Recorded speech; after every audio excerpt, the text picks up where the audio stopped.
Students, ये height and distance का part 2 question number 3 से आगे कंटिन्यू कर रहे हैं। द क्वेश्चन है the angle of elevation of the top of a tower from a point on the ground which is 30 metre away from the foot of the tower is 30 degree.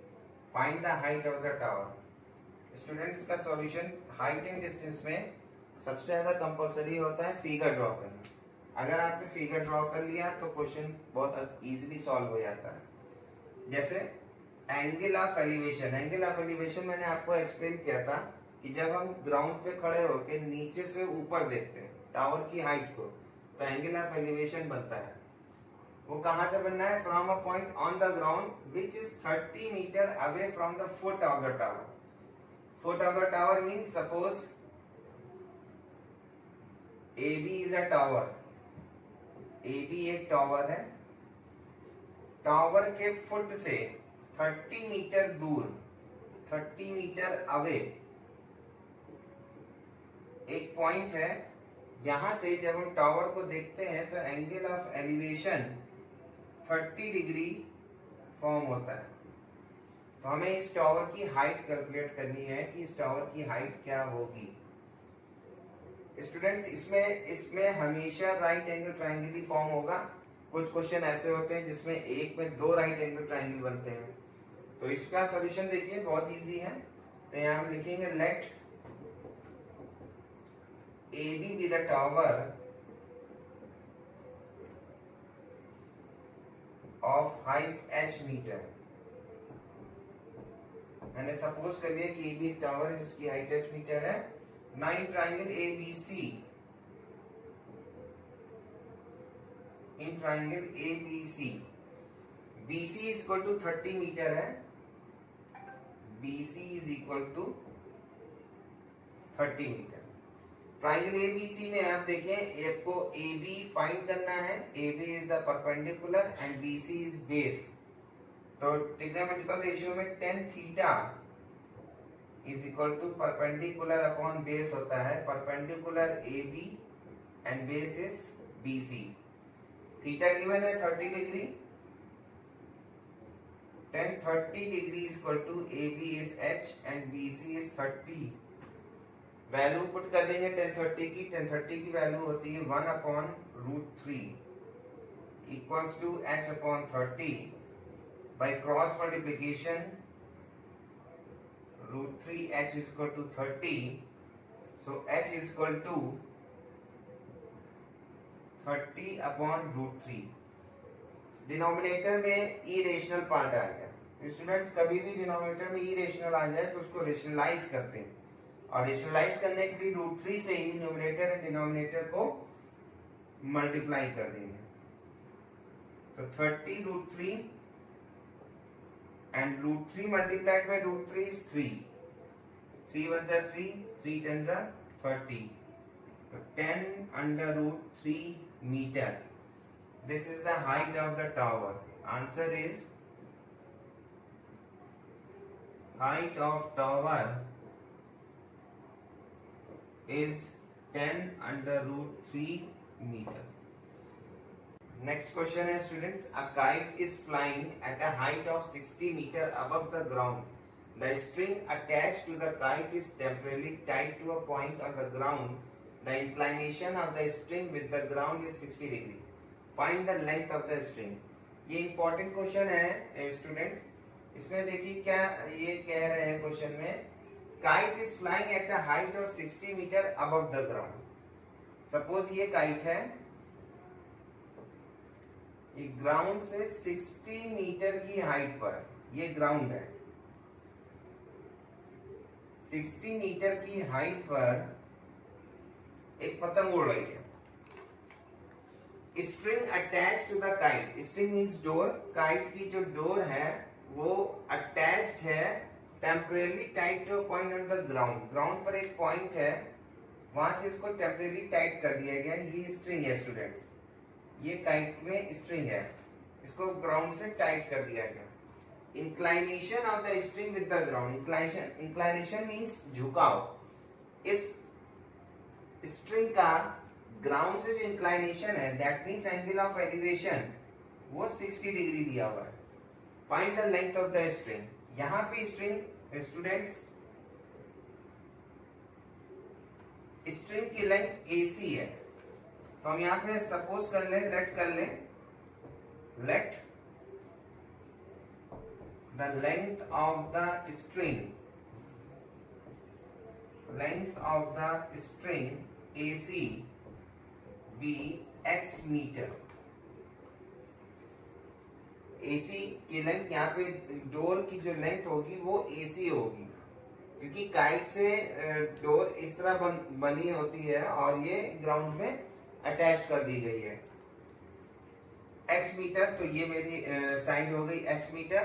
और मुझे perpendicular, ये right angle triangle बन रहा है, perpendicular given है, यानी kite की height above the ground, that is 60 metre. तो इसमें इन ट्रायंगल ABC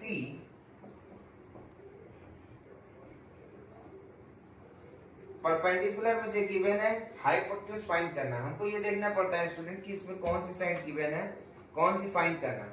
तो परपेंडिकुलर गिवन, हाइपोटेन्यूज फाइंड करना है, तो trigonometrical relation sin theta is equal to perpendicular upon hypotenuse. Theta is 60 degree, sin 60, perpendicular is 60 and hypotenuse is x. The value of sin 60 is root 3 upon 2 is equal to 60 upon x. By cross multiplication, root 3x is equal to 120. Root 3x equal to 120. Again, x is equal to 120 upon root 3. Denominator में फिर से ही rational part आ गया, तो again इसको rationalise करेंगे root 3 से numerator denominator में। तो x is equal to 120 root 3 upon root 3 into root 3 is 3. 3 1 is 3, 3 40 is 120. तो लेंथ ऑफ स्ट्रिंग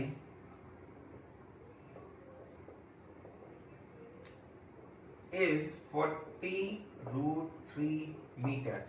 स्टूडेंट इसमें मेन कॉन्सेप्ट क्या आपको ये समझना है कि काइट ग्राउंड से 60 मीटर की हाइट पर है और इसकी स्ट्रिंग ऐसे स्लोप इंक्लाइन हुई है, पॉइंट C पे इसको अटैच कर दिया गया है।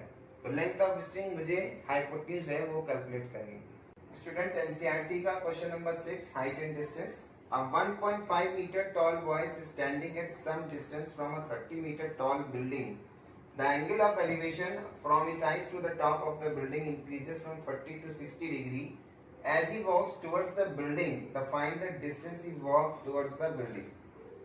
Students, काफी important question है। इसमें 1.5 meter tall boy है। ये 1.5 meter tall boy मैंने बना दिया। is standing at some distance from a 30 meter tall building. ये 30 meter tall building से कुछ दूरी पे ये 1.5 meter tall boy खड़ा हुआ है। The angle of elevation from his eyes to the top of the building. Angle of elevation इस लड़के की आंख से टावर के टॉप का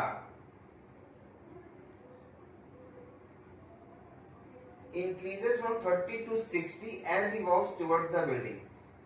स्टूडेंट्स एंगल हवा में नहीं बनता, तो हमने इसके पैरेलल एक लाइन ड्रॉ करी।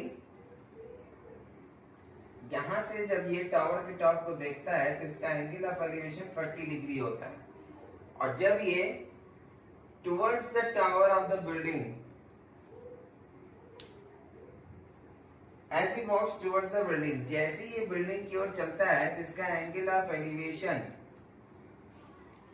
अब 30 से 60 डिग्री हो जाता है।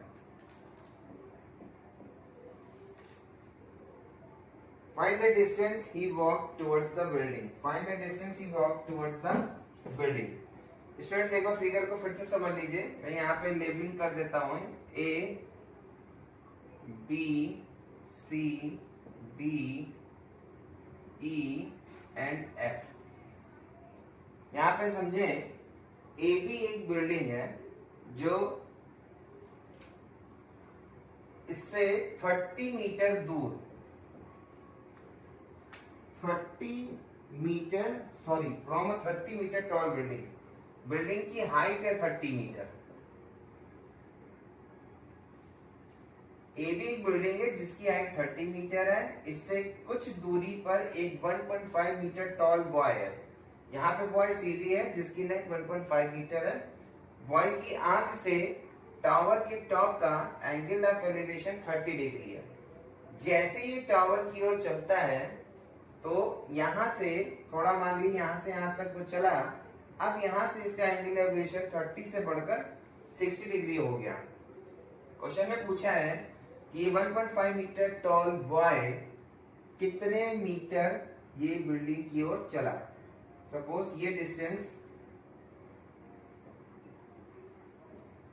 EFG मान ले इसको, CG मुझे कैलकुलेट करना है, CG या DE क्योंकि इसके पैरेलल है। तो हम यहाँ पे कैसे सॉल्व करेंगे? देखिए अभी तक हम जो क्वेश्चन सॉल्व कर रहे थे उसमें एक ही राइट एंगल ट्राइंगल बन रहा था। अब इस क्वेश्चन में देखिए दो राइट एंगल ट्राइंगल फॉर्म हो रहे हैं। एक ट्राइंगल आपका बन रहा है AFE and second triangle is AFD। ध्यान से देखिएगा, एक ट्राइंगल है AFE एंड एक ट्राइंगल है AFD।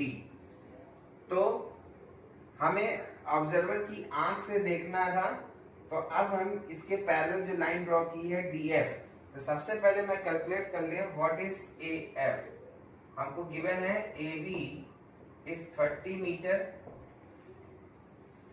And CD 1.5 metre tall boy है, तो CD एंड FB ये भी 1.5 मीटर हो जाएगी, पैरेलल है। तो AF डिस्टेंस हम कैलकुलेट कर लें, AB minus FB, AB minus FB। AB total distance में से अगर हम FB माइनस कर दें तो AF कैलकुलेट हो जाएगी और फिर मेरी वो हाइट हो जाएगी 30 मीटर माइनस 1.5 मीटर, तो दैट इज 28.5 मीटर। अब हम जो कैलकुलेट करेंगे वो 28.5 मीटर हाइट से कैलकुलेट करेंगे। दो ट्राइंगल बन रहे हैं। सबसे पहले हमने ट्राइंगल ले लिया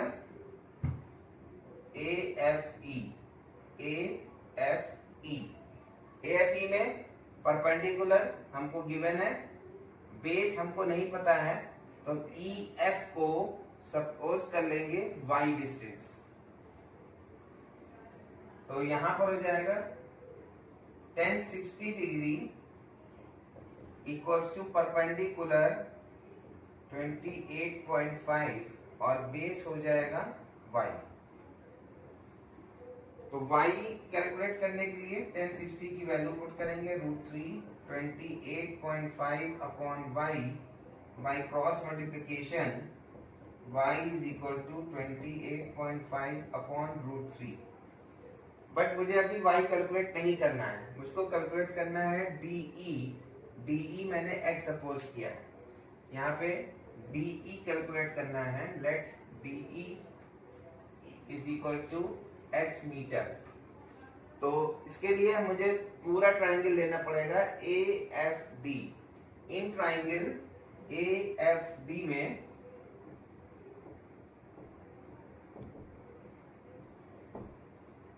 ten thirty degree angle of elevation 30 degree है, परपेंडिकुलर AF 28.5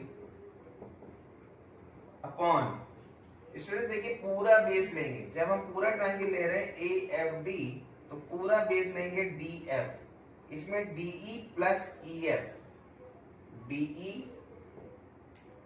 प्लस EF। 1030 की वैल्यू पुट करी हमने 1 upon √3 28.5 DE X plus Y। अब यहाँ पे दो अननोन वेरिएबल है X एंड Y, तो Y मुझको पता नहीं करना है, Y का कोई रोल नहीं है, तो Y की हम एलिमिनेट कर देंगे। तो Y की वैल्यू जो मैंने यहाँ निकाली है वो पुट करके इसको एलिमिनेट कर दे by cross multiplication x plus y equal to 28.5 √3। y की वैल्यू पुट कर दें 28.5 upon root 3 is equal to 28.5 root 3। 28.5 root 3 को माइनस करेंगे, x is equal to 28.5 root 3 minus 28.5 upon root 3। x की वैल्यू मुझे फाइंड करना है, तो इसको 28.5 अपॉन रूट 3 को शिफ्ट कर देंगे राइट साइड, तो माइनस कर देंगे। टेकिंग एलसीएम, एलसीएम ले लें रूट 3। जब रूट 3 एलसीएम लेंगे तो रूट 3 को 1 से 1 in the table of 1 root 3 से रूट 3 और रूट 3 को ऊपर मल्टीप्लाई करेंगे। एलसीएम ले लेंगे इसमें रूट 3 और 1 की टेबल में रूट 3 टाइम्स आता है। रूट 3 को 28.5 रूट 3 से मल्टीप्लाई करेंगे तो रूट 3 इंटू रूट 3 3 हो जाएगा। तो इसको हमने लिख दिया 3 इंटू 28.5 माइनस रूट 3 की टेबल में रूट 3 1 टाइम्स आता है एंड 1 मल्टीप्लाइड बाय 28.5 आता है। स्टूडेंट्स मैंने यहाँ मल्टीप्लाई नहीं किया क्योंकि ये 3 यहाँ से 3 इंटू 28.5 माइनस 28.5 कैलकुलेशन लॉन्ग हो जाएगा। तो कैलकुलेशन को इजी बनाने के लिए 28.5 कॉमन आ रहा है, 3 minus 1 upon root 3। 28.5 3 minus 1 is 2 upon root 3। अब रूट 3 से हम ऊपर नीचे रेशनलाइज कर दें तो 28.5 इंटू 2 इंटू रूट 3 अपॉन 3। 3 9 जा 27, इसको हम सॉल्व कर सकते हैं। 3 1 जा 3, 3 9 जा 27, 1 5 15 पॉइंट 3 5 जा 15, तो 9.5 इंटू 2 इंटू रूट 3। 9.5 को 2 से मल्टीप्लाई कर दे, 2 5 जा 10, 2 9 जा 18, 119 रूट 3। द डिस्टेंस आ गई x is equal to 19 root 3 metre. ये डिस्टेंस 1.5 मीटर टॉल बॉय जब एंगल ऑफ एलिवेशन बढ़ रहा था 30 से 60, तो कितना बिल्डिंग की ओर चला, ये डिस्टेंस मुझे कैलकुलेट करनी थी। तो इसका फाइनल आंसर हो गया 19 रूट 3 मीटर।